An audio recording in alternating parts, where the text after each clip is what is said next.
the first two items being open to the public, and finally items 3 and 4, which will be workshopped in confidence. So just to let members of the public know that that's when you'll be asked to leave the chamber.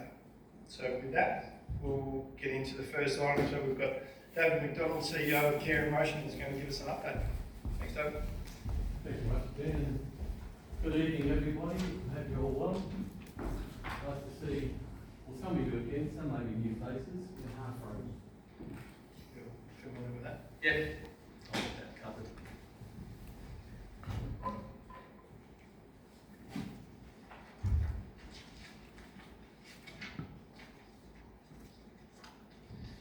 Yeah, well, just again, thank you for the opportunity to address everyone this evening. I appreciate your time. I know you're all very busy people, so I'll try and keep it fairly short and sharp, but I'm happy to take questions if need be at the end.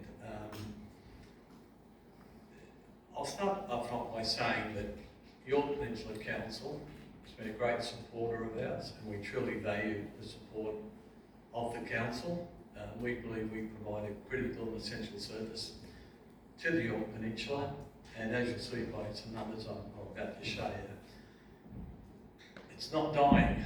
I mean, the numbers are growing, and we've done a lot of things to improve the service, and we'll continue to invest in the service. We always want to be better tomorrow than we are today. So I'll kick off with a few things and put me back in the driver's seat, so to speak. So you're just going to talk about a bit of an overview, of the business, and I should put my reading glasses on. That might be easier for me. Yeah, so I'll start with a bit of an overview of the business. We'll also give you a bit of trip data that relates purely to the Yorke Peninsula Council, and then a bit about looking forward and some enhancements and things that we're doing. So, next up, if you look at that screen, you'll see that Care in Motion, and by the way, Care in Motion has always been our branding name since I arrived less than 5 years ago. It's now our trading name. So instead of referring to, well, it used to be Yorke Peninsula Community Transport, then it became Community Care and Transport to reflect our range of services. And then everyone just started calling us Care in Motion. So you see all our cards or mobile billboards are branded with Care in Motion, because care is what we're all about. Care's at the forefront of our business. We care about our clients, we care about the community, we care about the council, and we also care about making sure the business is sustainable. And motion reflects the fact that it's, in essence, transport.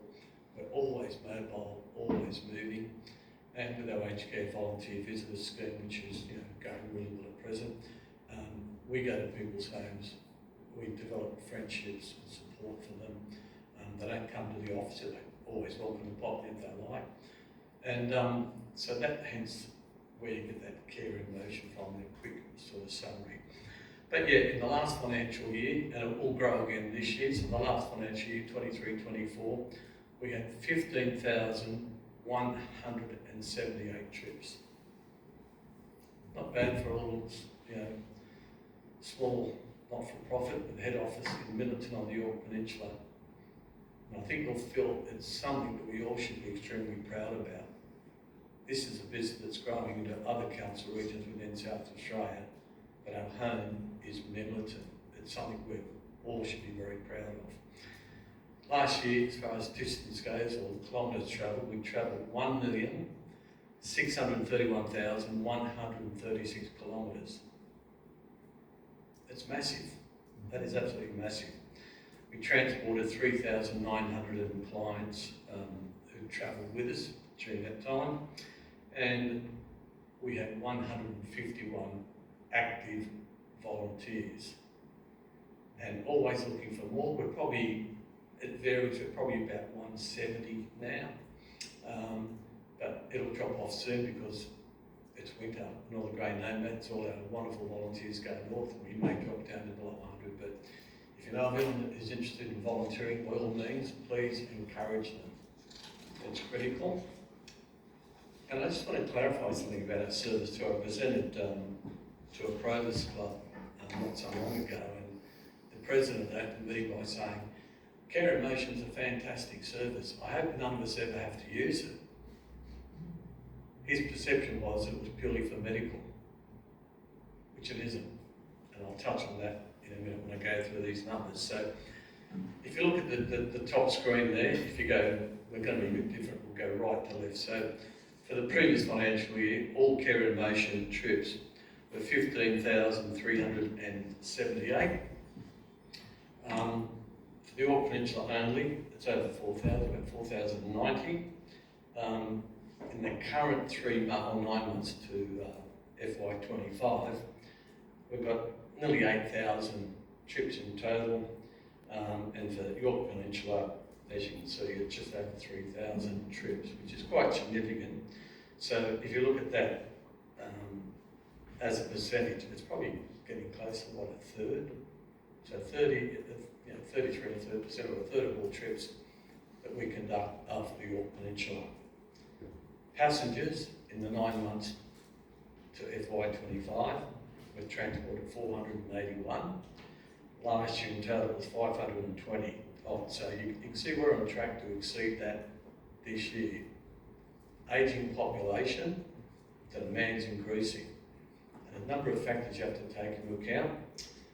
If you look at, it's not actually shown on this map, but I was going to say the other thing that's occurring is with ageing population and also a cost of living crisis, there's a lot of people that can't afford a motor vehicle now.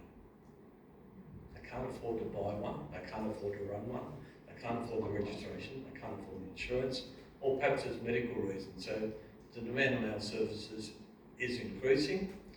I wish government funding or state and federal funding would increase at a far greater proportion, but it is increasing. So we're going to be mindful that there's people in our communities that are transport disadvantaged. We're trying to get them socially engaged. We don't want them to be socially isolated either. But yeah, volunteers, we have a pretty good healthy group here on the Yorke Peninsula, but would love to get more. If you look at the total, it's at 151. Some know that I had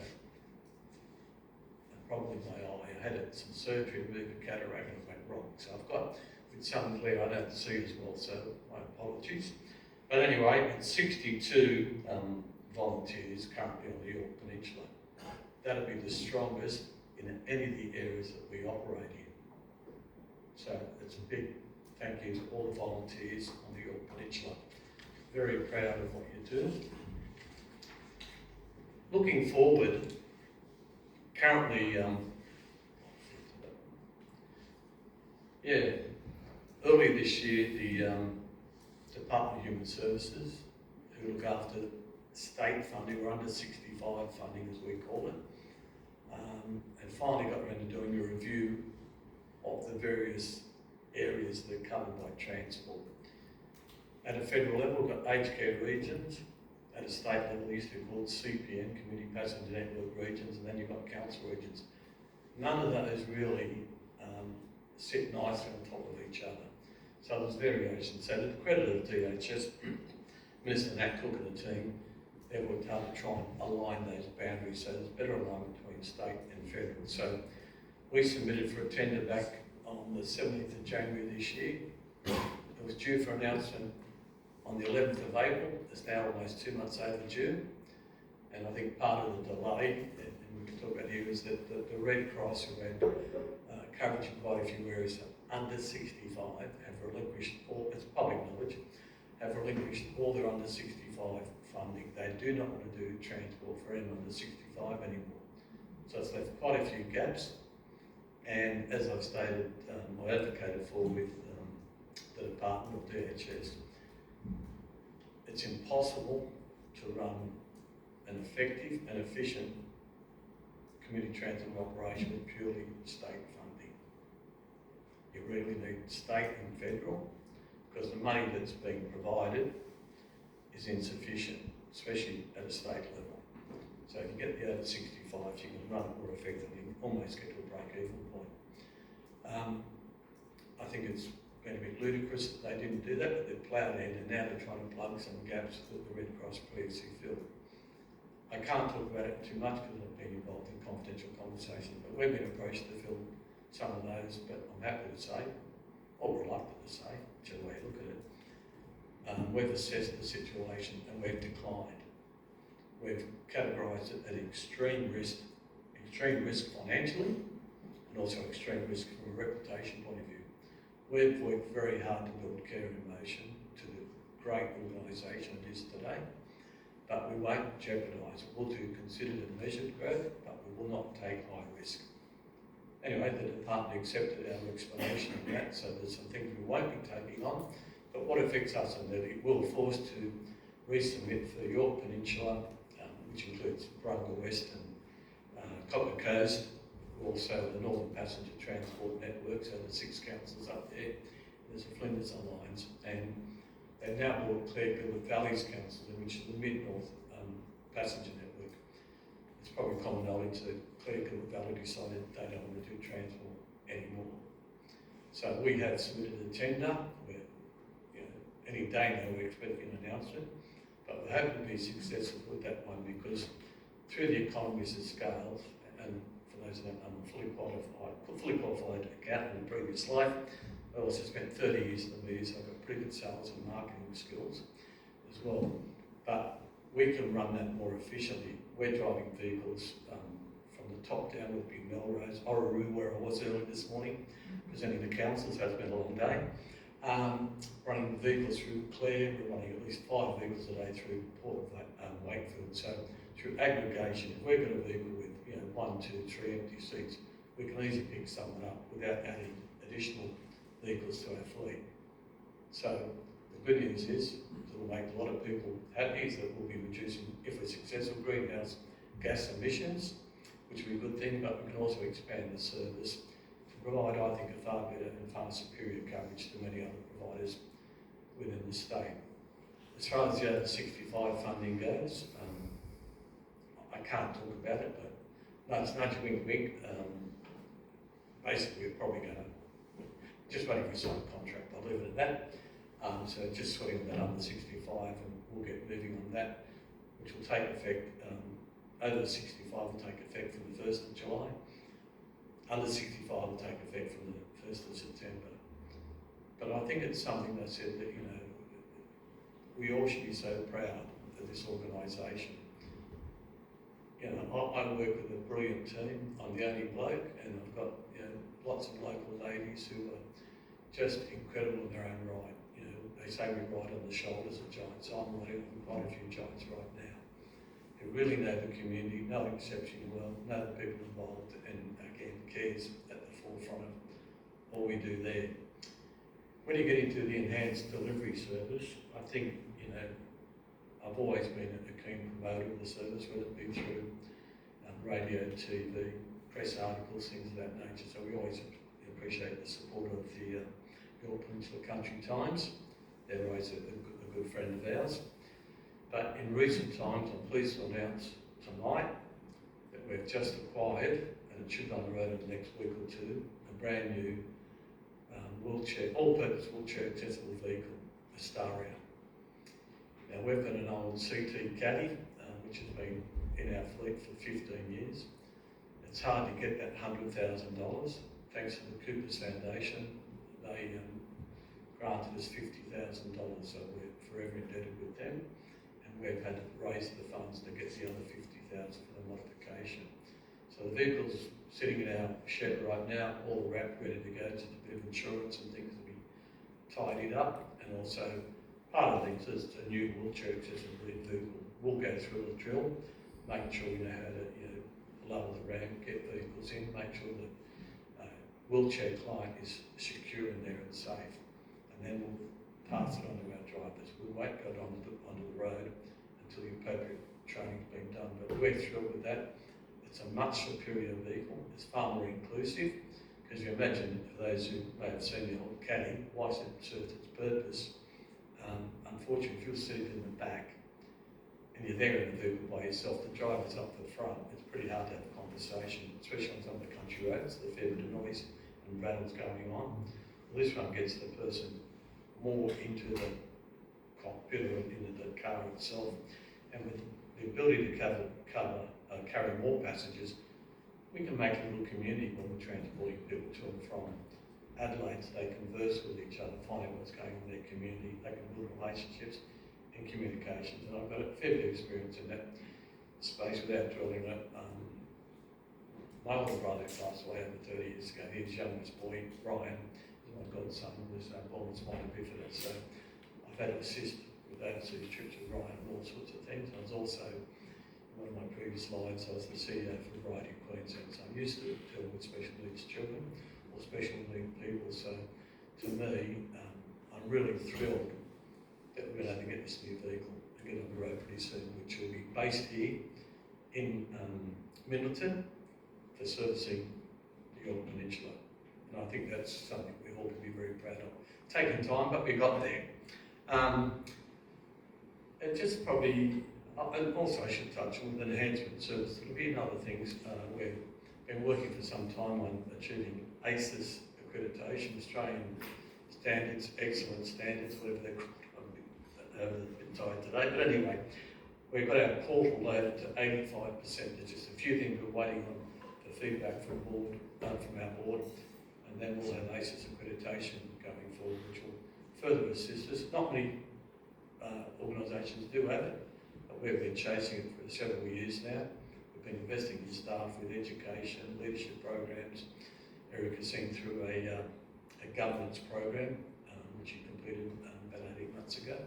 So the huge investment. We don't make profits. We want to make a surplus because we're not for profit.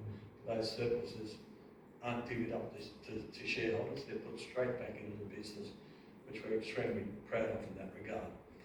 From the council point of view, as I touched on earlier, I'm in touch with what's going on. I see some stuff going around, but from our perspective, I just want to give a big heartfelt thank you to everyone here. I think the council, it's one of those gigs sometimes. It's hard to get wins, as Ben and I were talking about. People talk about negative things or what's gone wrong. They never talk about what's gone right. But I want to say that I believe there's a lot going well with the council. I'm proud to be living in this council region. Pleased to be associated with you. And just want to thank you for your support for our organisation. Also, I visited the family centre recently, and Katie Hughes gave me a tour of the facility there. It is magnificent. Something that Middleton and the Yorke Peninsula should be very proud of. I know that council was heavily involved in that too. So, well done to you guys on that one. I think that's fantastic. So things are happening down here. So I just want to express that, we know there's brickbats and bouquets. Listen to my verbal bouquet to all of you tonight for, I think, some of the great work you're doing. So, thank you. Any questions?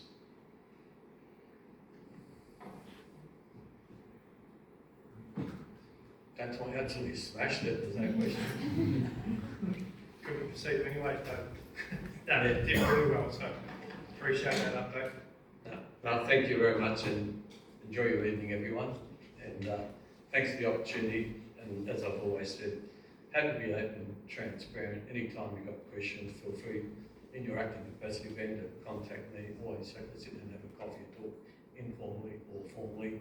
If you know of anyone in the community that wants a presentation or a group, I've done the men's prostate support group, for example, down here in Middleton. I do quite a few of them. So if anyone doesn't know about us, I'm happy to go and stand there and have a chat and have a cup of tea or coffee with them. Okay? Good on you. Thanks very much. Appreciate Have a it. good night, everyone. Thank you. Okay, next on we have Molly, who's going to give us an update on Country Arts SA. Molly's our YB Arts and Cultural Facilitator, and just as a reminder, is a shared service that we're using with Country Arts SA. It's a wonderful program that you've got going for us, Molly. Looking forward to the update. Thank you. Hello everybody, how are you? Haven't used one of these, so wish me luck and send me any relaxed kind of energy that you have, because it's always fun talking in front of people. As you said, it's a country arts / council role that I get to hold. Anyone might all be familiar with this already, but country arts are part of state government. They sit under Premier and Cabinet. and work across the state. Their main focus is to support regional arts and artists. So that is what I'm here to do in partnership with Yorke Peninsula Council. Tonight I'm basically just going to give you a bit of an introduction to who I am and say hi, and a little bit of what we've done so far in 2025 and what's coming up. I've been in this role, got to start for a couple of days a week for about October last year, and then I've been full-time since the beginning of this year. Yeah. So, my background's in dance. I grew up on Coorong and then the Flurio, danced in your classic church hall dance classes growing up, loved it, and then slowly moved into community work. So we do lots of travelling up around the Unadilla track, teaching classes out and about in there, and that slowly morphed into more work that follows at the crossroads of that kind of health and community spaces. So I was involved with a program called ACORN for a long time, which was around postnatal anxiety and depression. So we would run a 15-week program in conjunction with Anglicare, where parents with a diagnosis would come and work with me with dance play, and also with psychologists and mental health professionals to support that relationship and strengthen in there. So I've kind of grown from that and always sat within different projects of that kind that find a way to how do we use the positive support of the arts and put that in healthcare settings, put that in community settings, and put that in education settings. It's my favourite thing to do. I've studied it a lot, I've worked in it a lot. And this role is perfect for it. So the role that I get to do here is mainly around supporting local artists. That looks like lots of phone calls, looks like lots of driving all over the peninsula and meeting people and groups, and a lot of grant applications and getting those up and running. Also connecting them to each other is often what just needs to happen. This project's going on over here, you live here, you need to be working on that together. Also, a huge part of the role is around supporting Narungga community and building those relationships. Had a really, really lovely welcome up at Point Pearce and with Napa, and trying to build those relationships because I'm not from here, I don't know country, I don't know place, but that's been an amazing time to get to know people and work out what cultural activities are, what are they working on, what are we wanting to collaborate on and see happen in that space. And then generally increasing community access to the arts, so making sure that artists are able to live and work on the peninsula long term, that there's opportunity to build so that it stays here, so that there are people playing those gigs at Watsakawi and putting on events during school holidays and building things up, but also taking the brilliant photos that we need for tourism and putting on performances that we need to enjoy our lives and live. And that leads into that kind of final point of leading and developing key Yorke Peninsula Council arts and culture events. Most notably, the Grounded Life Arts Festival, which I'll talk about a little bit later, and is on this year. So, a couple of things that we've been doing so far. Began the year in February through to early April. We ran SYP Sounds, a 6-week youth music project. It was funded by the Rural Health Innovation Fund. We had around 20 participants put on in conjunction with the SYP Community Hub.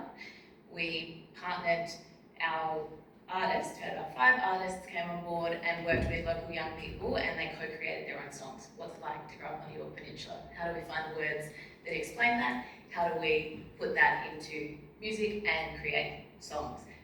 Some of these young people, unreal artists in their own right. We had a young girl driving all the way down from Mudrossan to Yorktown every Tuesday and killing it, and she's now been able to link into some other performance opportunities and different networks that we've been able to connect her in with. Other young people who have no musical experience, can't play an instrument, kind of that, but really got to have a go and enjoy it and still got to write and create their own music. We ran an adolescent wellbeing measure alongside this project with the EPOC, and got to see movement from the beginning to the end of the project, which is great. It's 20 participants, it's not going to be hugely statistically significant or anything like that, but we had positive movement on all of our measures around engagement and connection and resilience. That's currently in production with a local producer, and that'll be on Spotify in about a month, I reckon. Under that, you'll be able to hear those songs, which will be brilliant. For Youth Week, we then delivered an event at the Yorktown Oval where we had Bird Island, a council member's band, Bowie Williams, who works for council, it's his band, he performed down there, it was great, alongside some other local artists, and our young people got up and did a showcase and performed around there. Really warm day, 200, I'm being generous, 180 people came by, but it was, a fantastic event. We're looking at different ways to continue and build on for those youth music projects. Deadly Funny is in conjunction with the International Melbourne Comedy Festival. We had Sean Chilbury, you can see there on the left, and Kevin Krapinuri, hilarious and very warm people who came down and ran a bunch of comedy workshops. They did that across the SASTA program, which is a program that runs from Central York School, which sees Indigenous students from across the peninsula attend once a week. They ran workshops with that group of kids, and then a community event and a heat, like a comedy competition out at Point Pearce. We had about 60 people in attendance there, and the winner of that heat went on to perform in Melbourne for the grand final over there, which was fantastic. We ran the April School Holiday Workshops. It's kind of a series where I reach out and people reach out to me about just collating rather than having, I'm putting this workshop on, I'm putting this on. We try to give it a bit more oomph by, well, I'll help promote it as a cohesive program. Really nice opportunity, I think, for especially people with first-time workshop facilitators to be able to give it a go. I think there's room next year to work out how can this work in better with our caravan parks probably, and even progress associations to try and get it into more towns and more spaces. But a great opportunity through April when we're so busy to just be putting on some workshops and offerings. Narangba Cultural Day, I got to jump in with Letitia there and help out with organising the Cultural Day. This year we added in a dance performance with Nikki Ashby, which was brilliant. And this mural got created on the back of the picnic shed over there in the Gowie Gum Flat. Harley Hall painted this on the day in front of everyone. It was the windiest day, but we were really lucky to have right where he was standing, he was able to still use his spray cans and not make too much of a mess. And everyone that came up and joined and sat there for long enough to have a look ended up with spray can in their hand and had a go. Yeah, which was really brilliant. Nature Studio is a country arts offering. It happens on the same, that we have about 8 events across the state that happen on the same day at the same time, where you look at a beautiful outdoor location and bring an artist in to run a free community workshop. It's targeted at all ages, put on a free lunch, bring everyone together. Same thing, you don't have to have a huge amount of arts experience, it's just giving it a go. This year, we try to run these down south, in the middle, and then up north, so we were up at Price this year. It got a great response, it sold out really early. We had our local artists working with sketching in Price there, and also brought landscapes in, and Max Bar gave a really nice ecological focus to the day as well, so we were able to go out some tours and get to know that environment. Claire Down on the Moon is a performance that we brought over. This is something that I'm really hoping to build up. We've got Maitland Town Hall there with full kit caboodle to be able to put on really professional performances, and they have done a lot in the past. They put on their own as well. The Performing Arts School there is phenomenal, and the Maitland Music and Arts Club is really high quality. So they are a presenter, community presenter for shows on the road, and we have a couple of others around the place. There's one based in Moorooka, one based in Edithburgh. It's just about supporting and building up their relationship with touring country arts shows to have them coming over. This is about a bit of a focus of having things that schools can attend as well. So at the moment, I was in a school role before this. If you wanted to take the kids on an excursion, you're looking at Pirrie or you're looking at Adelaide to be able to get that kind of performance in. And we have so many halls and the capacity to do that here. So we're looking at how we can build that up. And then the last thing I'll talk about, just launched on Sunday, the Blanche Street Blues Club. It's a really active group of musos down in Edithburgh who wanted a bit of help getting this off the road, so we've supported them with some graphic design to be able to get their logo happening, brought in a bit of a South Australian blues legend to run a workshop to launch their first event, and I reckon they had about 14 people rock up for their first day, which was brilliant, and they're going to, that's a new community space that they'll meet monthly on a Sunday to come together and hopefully inform as well I'm losing the name of it, the Rhythm and Blues event that happened down at Twilight Blues that happens at Edithburgh there will kind of feed into that. So, some of the things we'll be doing, what we've got coming up, Glow is a really fun digital offering. It's by Threshold Theatre, they're a children's theatre company, and what they are offering at the moment is a pilot. That means that we are providing access for everyone in the Yorke Peninsula Council region will get access to their digital suite of offerings. It's focused at parents and caregivers of babies and young children, and we're looking to provide little snippets, they call them little baby-sized snippets of audio and video and text that might come into your phone where you can see, you might take a moment to, we'll invite you to sit down and have a cup of tea, but it has a beautiful cello that will play in the background and guide you through some kind of mindfulness activities. It might have something that's more upbeat and play-based. It's about almost bringing those playgroup experiences and also being able to do those in the home and provide playgroups in the region access to use them and be able to enhance what they're already doing. What I'm quite excited about with Glow is that on the landing page we can list all of our early years services, so anyone who's able to get access to this as we roll it out, and Katie Hughes with the Early Years Centre there is helping me to do this, we'll be able to make sure that everyone can get access to where are the playgroups, what's happening, where's the CAFS nurse, when are their appointments, because it's a huge challenge. Nunga Screen is back this year. Will be a free screening in Yorktown and up in Port Vic as well. It's a showcase of First Nations films.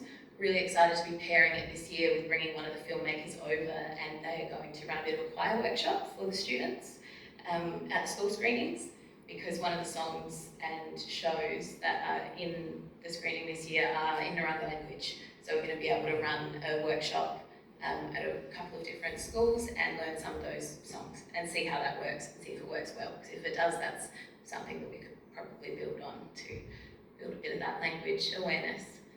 And the Nest is another instance. It's an instance of working with an Adelaide-based organisation, Connecting the Dots in Music. It's funded through CARCLU, an Adelaide youth organisation, and there's going to be a residency of Waruka Primary. All of Waruka will work with artists from the con on their beautiful violins and cellos and flutes to co-compose music in response to this storybook.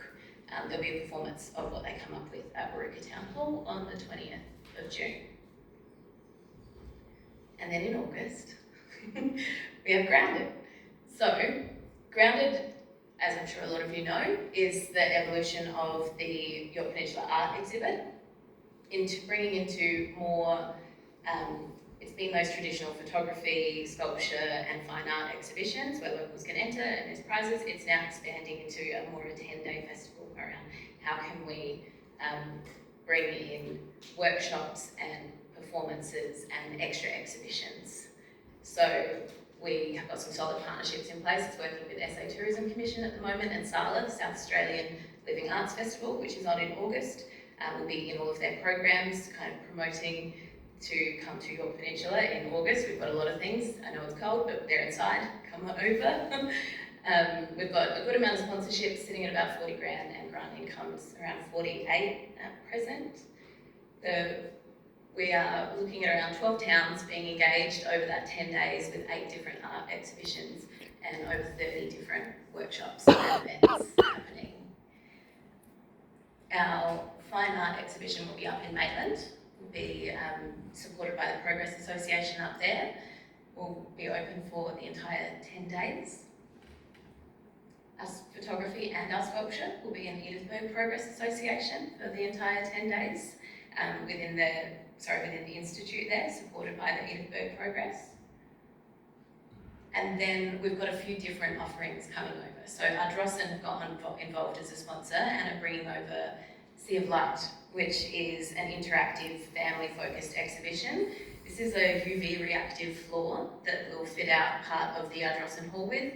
You black out all the windows, and then you can use UV torches to basically paint on the floor in light. It's really, really interactive for kids and families. We're hoping to run schools through it during the day as well.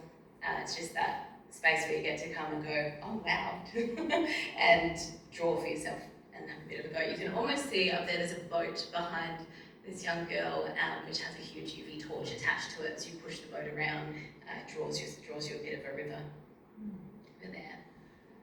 And then there are some offerings that are more community created and focused. So Steph Ball, who runs the amazing Ballara Lifestyle Retreat, has been working on a project called A Beach a Week. For the last year, she's been visiting a beach a week, has taken some fantastic shots, and then has partnered with painters across the Yorke Peninsula, from the Parsons up north through down to painters at Corny Point, and they have then interpreted her photos, and there's going to be an exhibition at Ballara of all of those paintings, and she's releasing it as a book. So we'll have just this amazing showcase of our coast that we're really excited to launch during Grounded.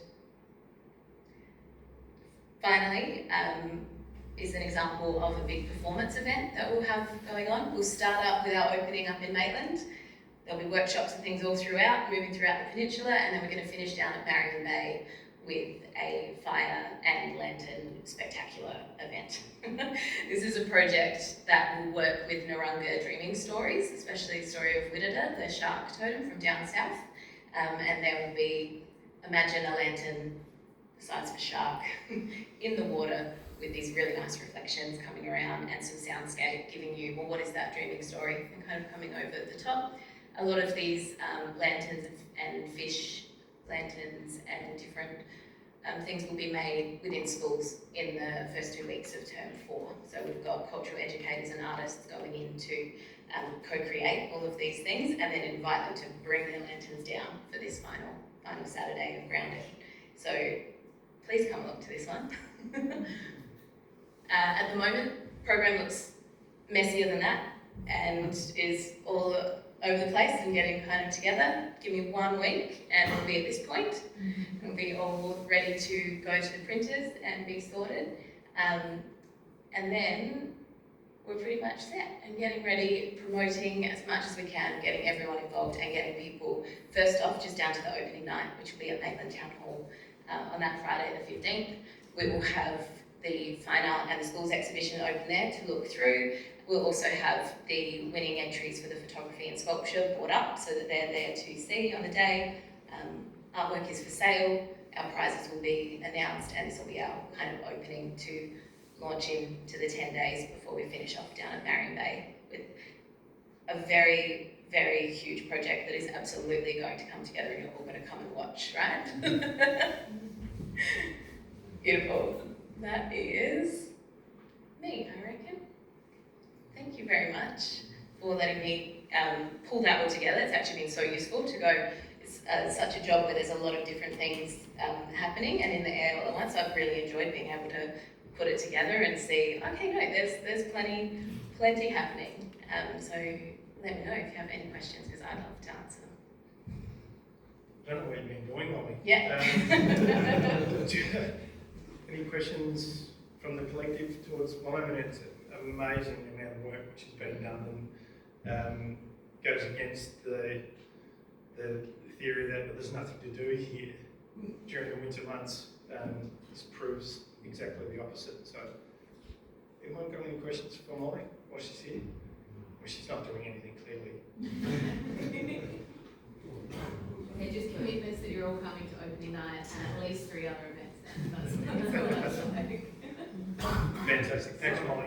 Sorry. Oh, yeah. Can I say, that's awesome that you've covered the whole area too. Quite often people complain about not having something somewhere, but I don't think you can complain about stuff not being on close to you. So yeah, that's excellent. There are just such a huge amount of artists here per capita. I found there's so many creative people all over the peninsula, and I'm having the best time meeting them all and finding them and working it out. But yeah, the progress associations have been brilliant. That's just a snapshot of what they've come. We've had a lot of progress associations put their hand up, come on board, work with me to go, okay, this will work well in our town for Grounded. We've got schools, so what would schools like? Or we want to focus more on this. So yeah, keep an eye out for the program. Thank you.